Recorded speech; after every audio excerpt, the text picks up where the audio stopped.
It's blazing hot out here today, but winter is coming.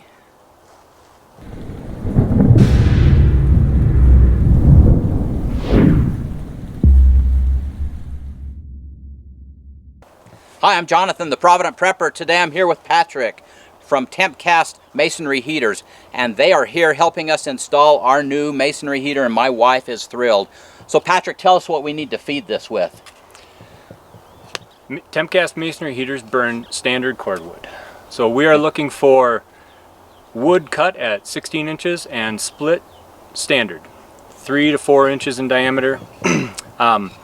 We can burn hardwoods, softwoods. We can burn anything in a masonry heater as long as the wood is not treated, has any chemicals or glues on it.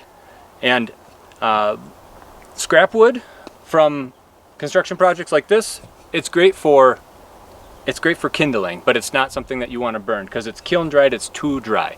We're looking for wood that has been seasoned for about a year, which brings the moisture content down to about 20% or less. So that's what we want. We want wood that is dry enough, but not too dry. That makes the right reactions that we need inside the firebox so that the wood doesn't burn too fast and not too slow. Because as the wood burns, it needs to cook off the water that's inside of it.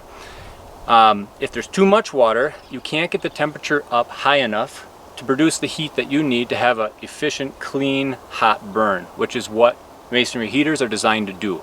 They burn hot, they burn a fire in 2 to 3 hours, it's very clean, and it stores that heat inside the heater itself in the masonry, and after the fire is out, you heat your home for 12 to 24 hours. That's amazing. And now probably the biggest question that I've had is, how much wood do I need to store? How much am I going to need to have to feed this stove through our winter? We live in a fairly cold place, and so how much do I need? So with a masonry heater, it's not as much as with a wood burning stove, or for that matter, an outdoor wood-fired boiler.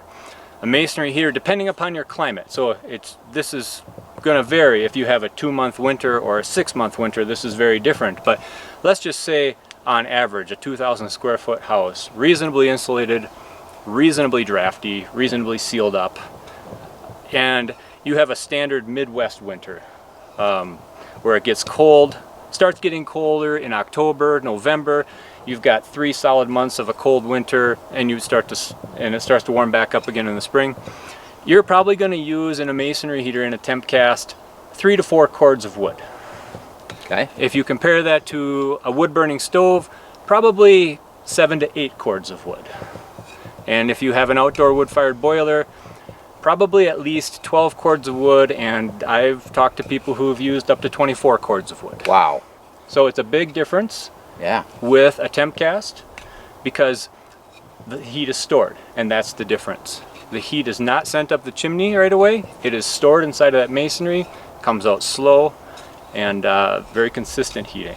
And that's the part I really like, is the efficiency of this. My wife likes the fact that it has the stove, the oven that she can cook in. It's just kind of the complete package for us. It really is. And they're comfortable. They're not dangerous like a wood-burning stove. For the most part, you can touch it, except for the door during the fire. That's a metal door, it's a glass, that's obviously hot. But the stone itself might be 160 degrees, might be 180 degrees, might be 140 degrees, but that's all touchable when it's masonry, and it's great for working a knot out of your back. It's great for sitting on or leaning up against. It draws the family in. It's just a fun thing to have in the home.